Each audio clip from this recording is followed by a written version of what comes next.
Hey everybody, welcome back to the channel. This is Ed and this is Let's Cook It. Alright, today I'm going to be making a recipe that was sent to me by one of my friends. Missy, this is a shout out for you. Thank you so much for sending me this recipe. I told you I was going to make it, so I'm making it right now today. It's Saturday. So let's get started. It's called broccoli sausage cornbread. Now, I know a lot of you might think, oh my goodness, broccoli and cornbread. Well, I thought the recipe looked really good. So I like broccoli, I like sausage, I like everything that's in this recipe. So I thought it looked interesting. I thought it looked really good. The finished product looked amazing. So today I'm going to make it.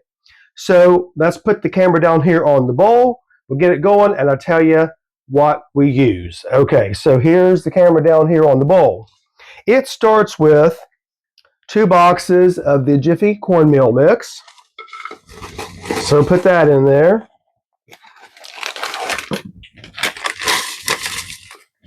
All right. Kind of clumpy, but that's okay. Don't worry about it. There's the other bag of the Jiffy cornmeal mix. It's going to use a can of creamed corn. Put it in there. All right. 4 beaten eggs. Put that in there. 1.5 sticks of butter. I used a little bit more because I already had a stick of butter that was already open. So that just amounted to 1 cup. Put that in there. 12 ounces of chopped broccoli. I pre-cooked it so it would chop easier. A pound of sausage, browned. Put that in there. And 8 ounces of cottage cheese. I got the small curd. So we're going to use about half of this container. That looks like about half. Now, if you don't like cottage cheese, I bet you could use sour cream. Let's stir it up.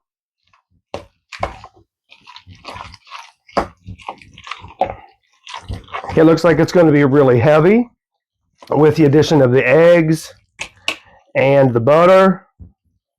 And that's okay because we like heavy, buttery, eggy foods around here. Hope that made sense. All right, so everybody, I hope you're having a great day. It's Saturday. It's a little bit overcast right now, but I think the sun's going to come out for a little bit. And then I think we're supposed to get some thunderstorms. We've been having a lot of rain here lately.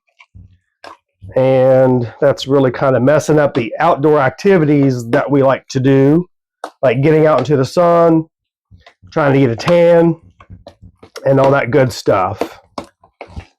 I want to make sure, since the boxed Jiffy mix came out kind of clumpy, I want to make sure I get this stirred up really well,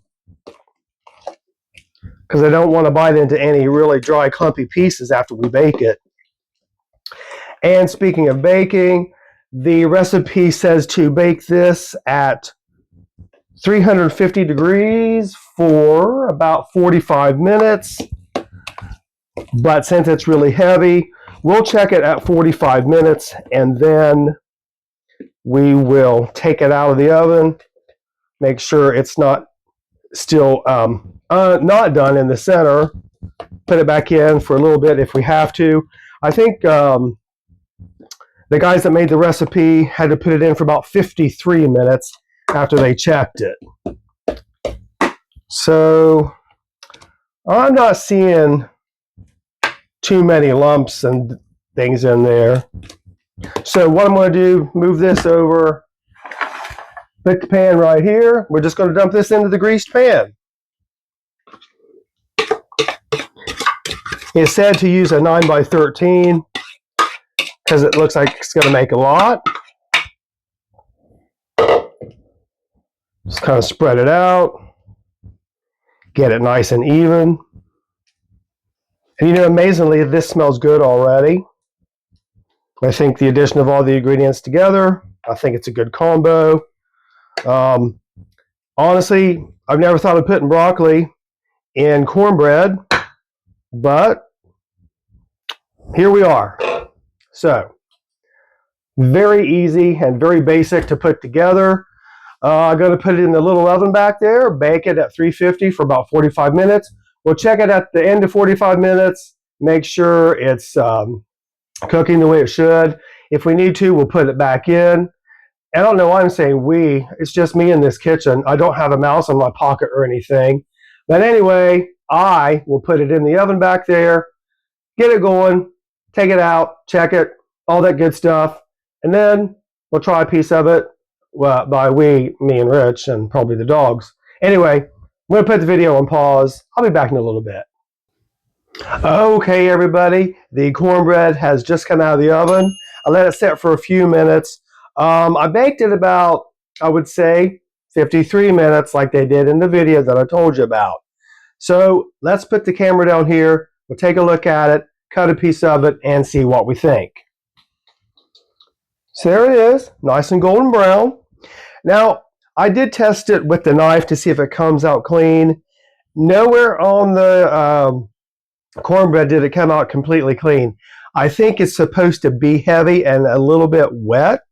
I don't know, I've never made it before, but we're going to cut a piece of this, see how we like it, see how it turned out.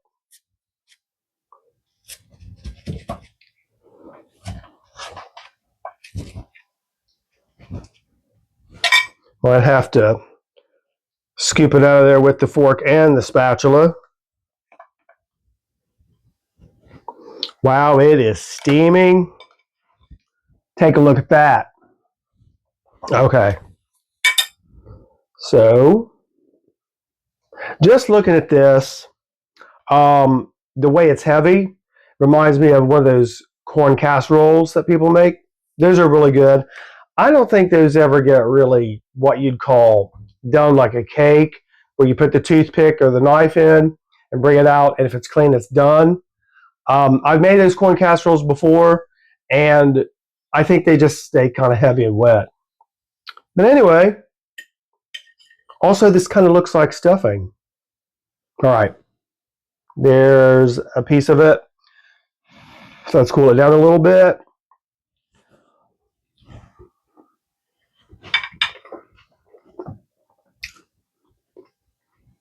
That's really good. I really like that. You can't really taste the broccoli in there. I don't know if it's just a filler or I don't know. Never seen the recipe before.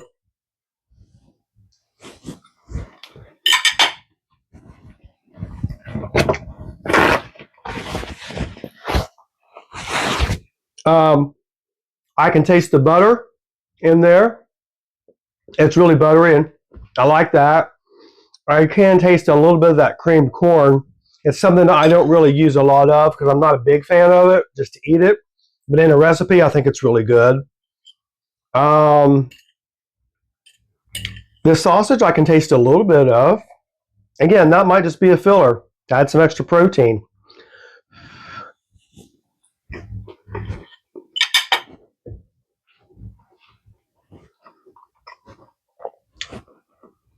Definitely try this. I think you'd like it. If you like cornbread. Oh, I will add, I cannot taste the cottage cheese. That must, I don't know. It just might be another filler or a binder. I'm not really sure. Again, if you don't like cottage cheese, I think you could use sour cream. And if I ever make this again, which I probably will, I'll try it with sour cream and see if that makes any difference in the texture and the taste. Well, everybody, I hope you've enjoyed the video. And again, Missy, thank you for sending me the recipe. I really appreciate it. So I want to give you a shout out. Missy, thank you so much. I think so far it's sunny out here. In a couple hours, we're supposed to get some thunderstorms. So I might, as they say, make hay while the sun shines and get outside for a little bit before we get that storm. Hopefully the forecast is wrong, but it probably isn't. Everybody, have a great day. Have an awesome day. Have a wonderful day. Be safe, be loved, be blessed, be kind, do kind things, be good to yourself, be good to each other, and all that good stuff. This is Ed. This is Let's Cook It. If you would hit the like, subscribe, and notification bell, that helps me out. Really appreciate it. Helps me with the engagement. And as always, any recipes you'd like to send my way, send them. And as always, remember, it doesn't have to be pretty. It just has to taste good. This is Ed. This is Let's Cook It, as the t-shirt says. And I'm going to sign off for now. Finish this. Give the dogs a little bite of it. Get Rich a plate. And I'll see you next time on the channel. Have a great day, everyone. Bye for now.